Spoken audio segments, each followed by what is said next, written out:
Well, hello, Unlimited Wisdom family and team. I love and appreciate you. Thanks for jumping on here. Can you hear me now, Jim? All right. Just wanted to welcome you. So, hi, Scott, Fahad, Shelly, Melody, Eric, Coach Bob, Lisa Marie, Sandy, Terry, and CJ, the hostess with the mostest. So, today I want to talk about the first thought that I had was just a line like lighten up. Just lighten up, right? So, how many of you guys have, if you want to think about your in your mind, think about your favorite speaker, right? Motivate. It could be motivational. It could be a preacher. It could be whatever. And I remember just the other day when we talked about that on an airplane, I watched a documentary, you know what I mean, of John Candy.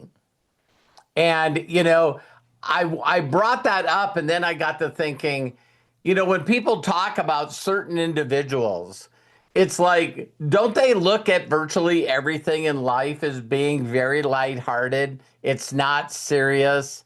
You know what I mean? You're when you're around them, they always make you feel better because they're always like giggling or laughing. And it was amazing because I was talking to a girl today that used to be in my group years ago. And she's found my YouTube channel and she reached out and she says, don't jump to conclusions. But she says, I was listening to your YouTube videos. And she says, I want to work with you again. And I go, awesome. And she says, me and my husband used to go to your events all the time. And she said, we're at right now just watching some of your videos and we're in tears because when we worked with you, you made the business so fucking fun. And she said, and she was talking back in the, like the NSA days, the Equinox days, right? And so I got to thinking, when for a while I was saying I got to get my mindset around edutainment. You know what I mean? I think I just normally just am that way. But a lot of times what we find is when we really want to help people, we tend to get serious, right? Because why is someone getting better? Are you helping someone? Why does it have to be serious? Why can't you just put joy in their life? Why can't you just smile? Why can't you? And so you guys know, I give God the credit for this, but people are going, your laugh. It's like, and one of the things that Mike and Tony Kupas that own ACN used to say about me all the time is they said I could look at them and they would ask me a question and I would say to them, what the fuck is wrong with you? And then I would start laughing. And as soon as I did that, they said that they would start laughing because it's like it didn't make a difference what I said to them, that my laugh disarmed them. That like I'm telling you, hey, that's don't do that, but I'm laughing, so I'm laughing sort of with you, not at you. Do you guys know what I'm talking about? And so I thought today about this as she was saying it, and I was going back and forth with her, and then all of a sudden it just came to a thought that for you, so they say, okay, so the day that you stop working is the day that you fall in love with what you do. You guys have heard that before, right? So you never work another day in your life if you fall in love with what you do. Now, here's my question. Is part of being in love also being with joy and being happy and laughter? Wouldn't you guys say that when you're doing that, and when you think of when I watched Terry, we got some Ezra time this morning, and when I watched Terry, it's like all she has to do is just stare at him. and she's just full of happiness, joy, love. She's running at the highest frequency that you can possibly think about. Until he's older and grabs for my shit. You know what I mean? Your things will change. I'm kidding. I'm kidding. Okay, so not only true, but how many of us have been around animals and they do the same thing? Yep. Like, see, you can just watch an animal and babies and just get this funny thing in you. And then all of a sudden, isn't it okay if they also do stuff that they're not supposed to do, but it still seems funny? It's like, if anyone ever takes the time to watch a clip with pandas, Those are the what the hell is wrong with pandas? nothing. You know what I mean? But it's like, hanging upside down, falling and landing on their back. They're just like, they just never ever stop. And they're just constantly in this state of joy, right? So, maybe what I'm thinking about is, as I'm saying this, is the daily wisdom is like not only lighten up, but just ask yourself, how can I do this and it be funny? And when I said that, the reason that I sort of got on this is sometimes I feel like I'm running out of subjects to talk about. And the reason that I feel like I'm running out of subjects to talk about is because my mind, did you hear it? My mind, did you hear it? My mind, I'm thinking on how I can create value for you guys. See, it's in my mind. I'm thinking, and I want it to be worth your time. I want it to be valuable for you. When I go daily wisdom, well, maybe we can just have fun. I love when someone said, why don't you just create something? I forgot what they called it, coffee hour or something. Of course, we call ours recess. But I watch people's faces on the stuff that we talk about on recess with absolutely no agenda. And some of the recesses are my funnest time because we're just hanging around. So like when I got to hang out with Lisa Marie for a while in Houston, there wasn't any part of me that felt like I needed to coach her or teach her or help her with something or give her a breakthrough. We were just hanging out. And we were both giggling and laughing and watching other people's responses and stuff like that. And so I seen this today, and I'll probably post it tomorrow. But how many of you guys resemble this? Me. You know what I mean? Me. So you reach out to people and you say, "Listen, send me some info." And then it's like then they send you info and then you ignore them. But how many people would say that this has happened to you a lot? And wouldn't it be funny, even though I wouldn't do this, but wouldn't it be funny if you responded, you sent them information, they didn't respond, and you just said, "Thank you very much, asshole." Because I are one. But I probably would never, ever do that. But I do say things like that, and I didn't realize that that's something I wanted to talk about, is that there's a saying that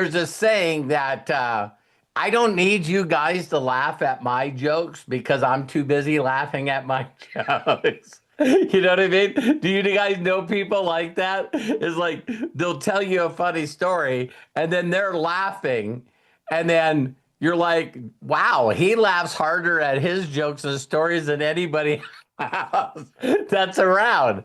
And I've said this to people. They're going, wow. And I go, listen, I know I'm all by myself. You know what I mean? And you didn't catch the story or catch the joke or whatever, but I'm just all by myself. And I laugh at my own stuff because it's frickin' funny. You see what I mean? And so I want you to think about how you can do that because if your mind's running in that joy place, now the statement is absolutely true. You're now not working. You're now not worrying about doing something wrong. You're not in the overthinking mode. And you can turn in whatever you're doing into something that's actually fun. It should be fun. Now, do you guys think after all these years, do you guys believe that I've sort of kept this fun for myself? And when you run in that realm, you do that silly stuff. Like I tell you guys all the time that someone will reach out to me and say, hello, dear, DEAR. And I'll send back and I go, hello, elk. You know what I mean?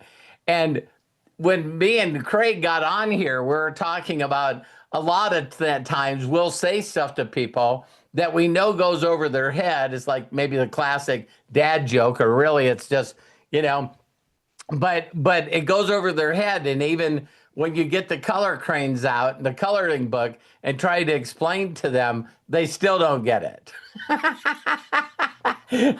Shelly's like, I have a laughing malfunction. And Shelly, you do. You know what I mean? I don't know how many of you have had any conversations with Shelly, but she's self-deprecating and she laughs at making fun of herself. And what it does is it pulls out that part of me where she's like, hey, you know, I don't even remember what we're talking about, and it doesn't matter. You know what I mean? I don't care that I forgot about it.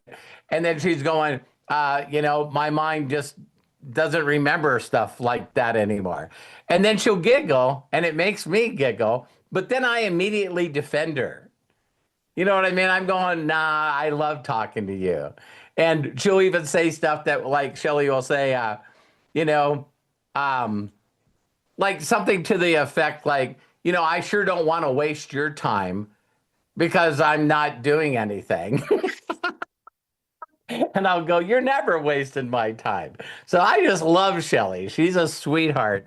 But she's like that. But think about the people that that you know that always seem like they're in a good mood. They're always full of joy. They're always full of happiness.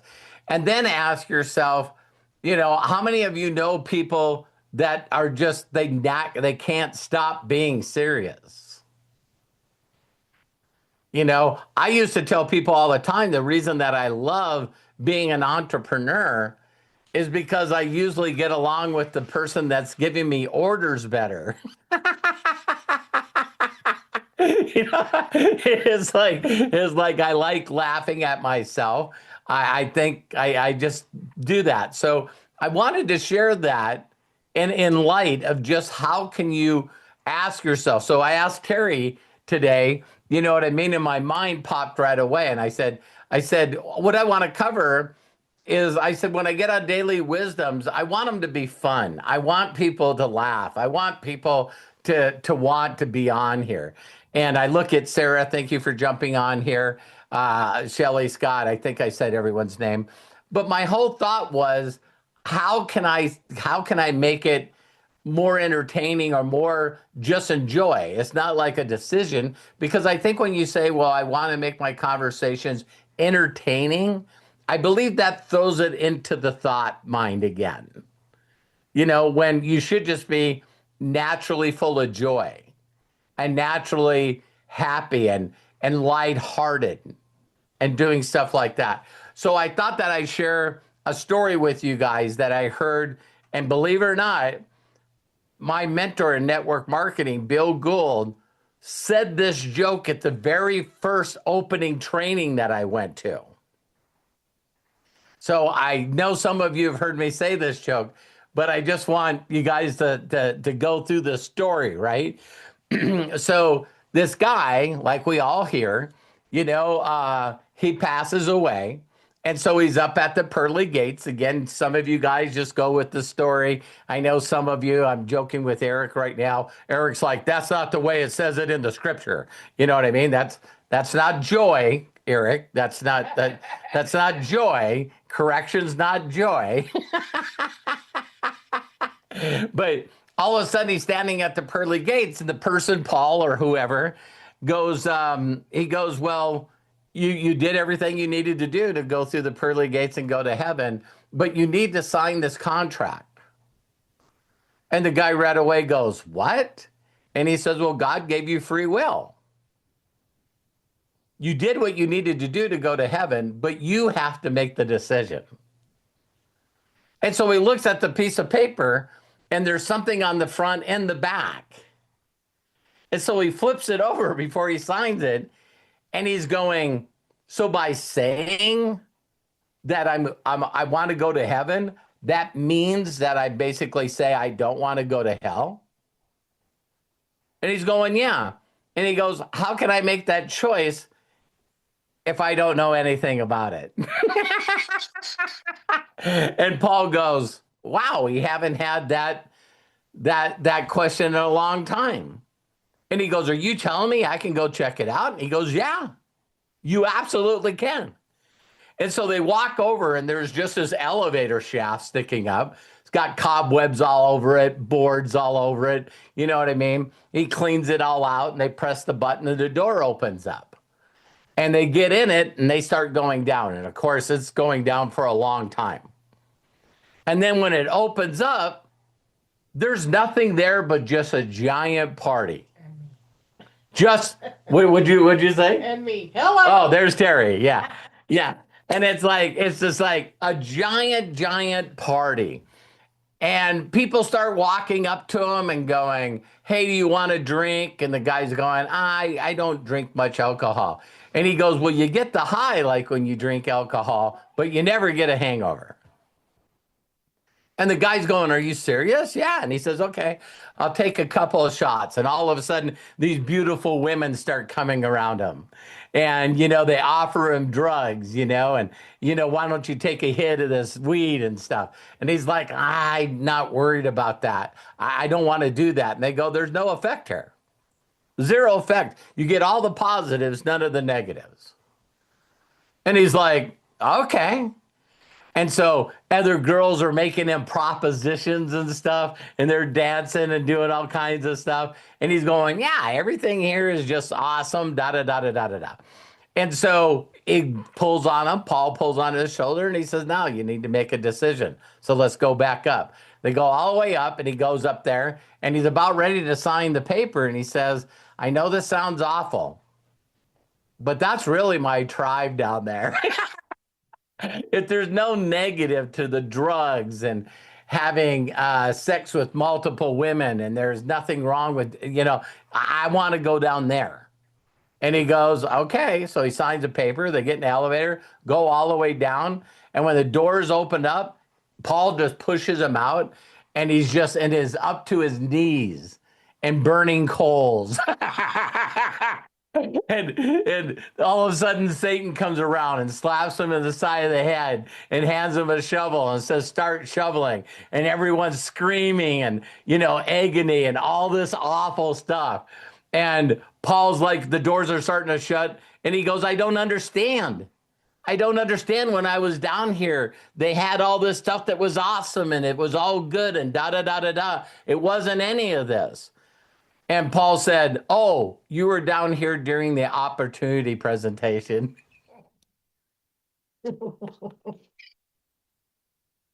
How many of you guys like that joke? Because we get involved in network marketing or some kind of opportunity, and man, they sure make it look good, don't they? Oh my God, people are making all kinds of money, and we have family and friends, and we get to so nice to go. So nice, and we get to buy new homes, we get to buy new cars, and go on these vacations, and there's no drama or politics when you go on the vacations. Everyone's there that you like, and they're good to you. And it's like, that's why I believe it's such a letdown for people, right? Because we bought the opportunity at its highlight. Then we see people talk about their money testimonials. I've been in the company for about 2 days, just made over 10 grand. And you're going like, of course I'm If I qualified for my second trip. Got free. And people are talking about all these pauses in the testimonials as far as what the product's done for them, and also what the money's done for them. And we hear all this stuff, and then we go out there and put our heads down and start reaching out to people. And it's like, I remember like this happened yesterday. They're talking, the opportunity presentation that I went to, they said that Ralph Nader was one of the people running for president. And the reason that he had such a group of people that loved him is because he's an advocate, a massive advocate. And he personally raised money to check the water in all the major cities in the United States and found out that all the water was bad, even though the cities were telling us it was okay. So he had this really nice, I don't even know where he finished up in the percentages, that year. But it was in Time magazine. It was in every magazine about how bad the water was in all these major cities. And we're selling water filtration. It's like, hey, water filters, I don't even know if there was a Lowe's or Home Depot. So, in the late 80s, you know what I mean? So it's like, Walmart, nobody's selling water filters. What do you need a water filter for? So I'm going into people's homes, taking water out of their tap, squirting a little orthotolidine in it, and it turns pea yellow. And I'm going, you're drinking this. So does the people that you love, your kids, your pets are drinking this. Don't you think it should go through a water filter? And my thoughts immediately when they did the test in front of the room is only idiots wouldn't do this business. You'd have to have a low IQ. But then it's like everyone I shared it with didn't want a filter and they didn't want to get in the business. So when you go from a height that this is going to be the easiest freaking thing I've ever done in my life. Have any of you got involved in a company and you're going like, what do they say? This is a no-brainer. You know what I mean? And you start sharing it with people and they start poking holes in it. I still tell this story after all these years. The smartest person I knew at that time was Derry. Because Derry was going to pre-law at USC. So we thought he was really something. And I'm a mechanic and Terry's doing data entry, right? And it's like, so I reached out to him and I said, listen, I want to share this business with you. And he goes, please don't tell me that you gave them money. And I was going, what? And he goes, oh my God, Bobby, people are trained here to take people's money. Please don't tell me you took their money. And I mean, yeah. And I said, oh, okay. And he goes, yeah, that's one of those pyramid schemes. So I was already excited calling people. So I had like 6 water filters that I bought on like a loan thing that they had, right? And I hooked one of them up and I didn't read any of the instructions. And I hooked it up, turned the water on, put a glass underneath it, and it filled the glass with black water. And I didn't read the directions, so I call my sponsor, right, my upline, and I'm just like, what the fuck? Man, I was like, I was going to tear his head off. And I didn't read the instructions that you were supposed to run a couple of gallons of water through it first before it got all the charcoal or something, granular activated carbon. Yeah. And so I immediately thought I got ripped off. So how you can go from that height to that low of the lows, right? And then have to I know none of you have done this. None of you have done this. None of you had to call someone to beg them to help you sell yourself back into the business.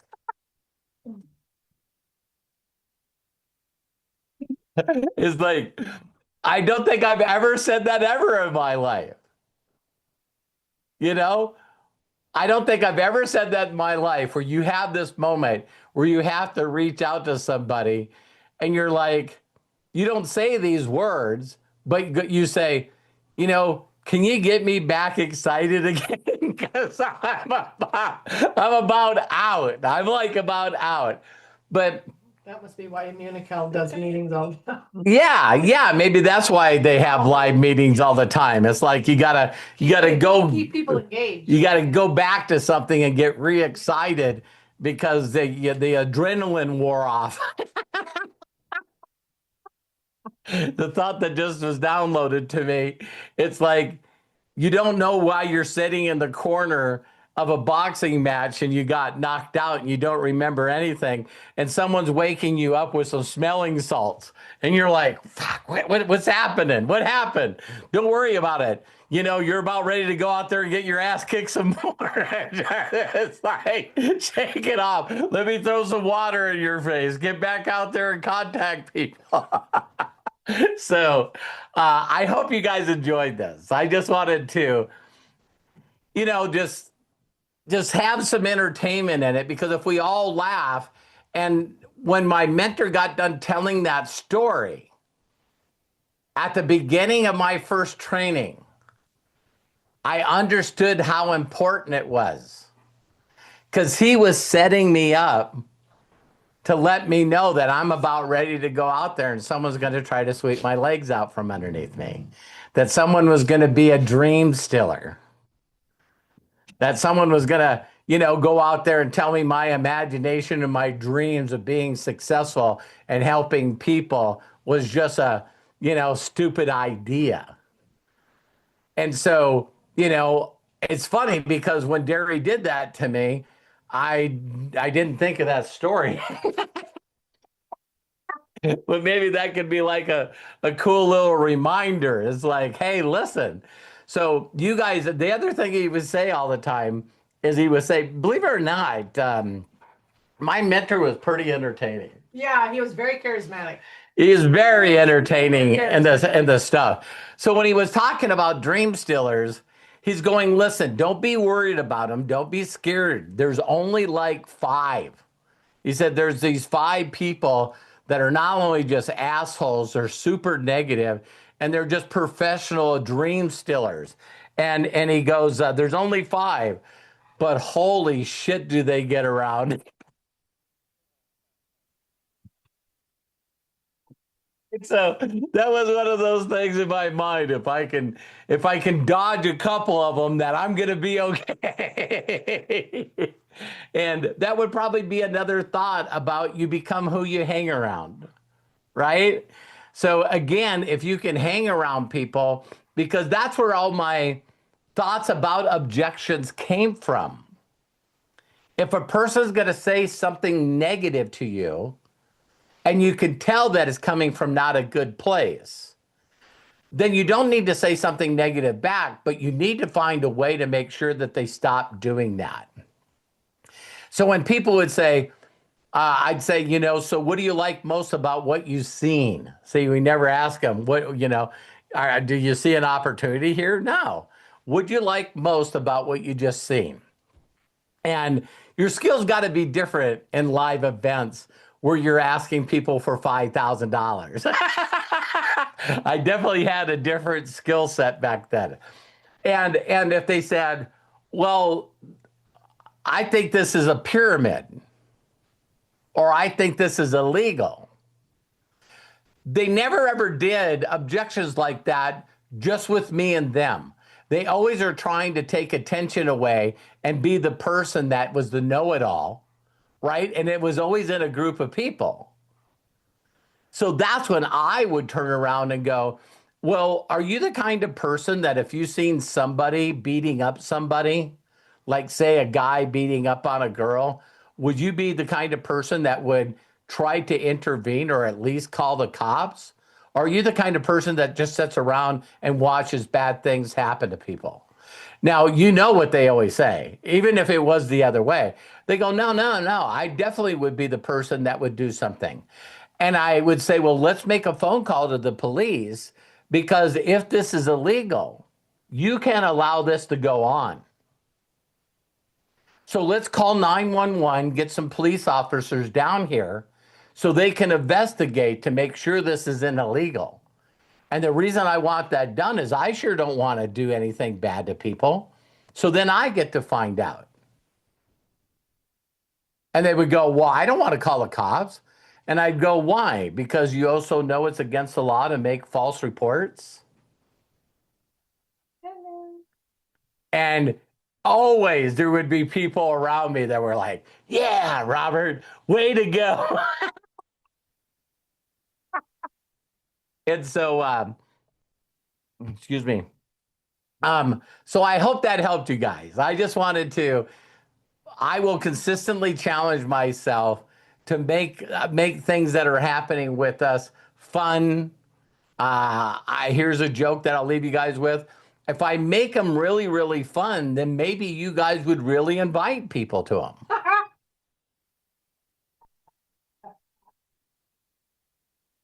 Because Jim's like, got the mic, drop it.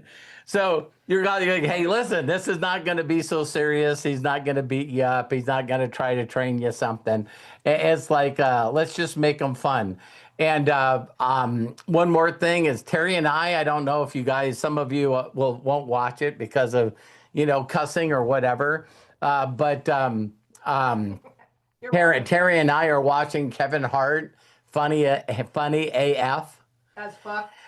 And always through the years, there always seems to be these people that want to bring on, instead of Dancing with the Stars or The Voice or America's Got Talent, every once in a while, they put a competition together for comedians. And I'm telling you, these are some sharp, sharp people. So Kevin Hart first I think they went to New York, and then they went to LA, and then they went to Chicago. And I think they probably took like 30, 40 people and narrowed them down to 10. And so the last one we watched, it's like, 9 out of 10 are right on the money. They're super, super funny. And Kevin Hart said he just wanted to, do something that would allow, comedians to go on this. So to show you how smart he is, the winner gets a Netflix special. And to show you again how smart Kevin Hart is, I think he's doing like Dr. Dre, you know what I mean? Where these people that are coming up, he gets a little bit of their contract. He also gets smart enough to make sure that they're promoted correctly. You know what I mean? Whatever amount of money is made off the Netflix special, he gets a little bit of that as well. And for those of you that don't know it, I think Kevin Hart's worth like 500 million now. You know what I mean? So he is smart. He is super, super smart. So I think tonight or tomorrow night, Is it the finale? there's a finale and the roast. It's You know so what I good. mean? It's so good. I mean, we binged it for 2 days. I took edibles. It was a great time. Laughed my fucking ass off. It's so much fun. It's so fun. But one thing I realized too about comedians, and I'll leave this with you guys. Don't you think it's hilarious that I can watch a movie and memorize every line and know the best lines? But when it comes to a comedian, why is it that we just laugh our asses off? And then people go, hey, did you watch so-and-so comedian? And they go, no, I've never watched it. Give me one of the jokes. It's weird. It's weird that you should at least know the funniest joke. You know what I mean? Or what one made you laugh the most. But I just think it's some people that are good comedians are just joke layered on a joke layered on a joke layered on a joke. And then they get so good at it that at the end, when they close it up, they bring back 3 or 4 things that they talked about earlier in the show. I mean, they're just really good writers and have really construction. So Yeah, that would annoy me, Sandy. You know, to go to somebody's show and they're an hour and a half late. Your time ain't any fucking more important than mine, asshole. did she say late? Yeah, an hour and a half late to his show. Hey, Yeah, Vinny. yeah, yeah. That's not good. So anyway, I love you guys. I hope you enjoyed this.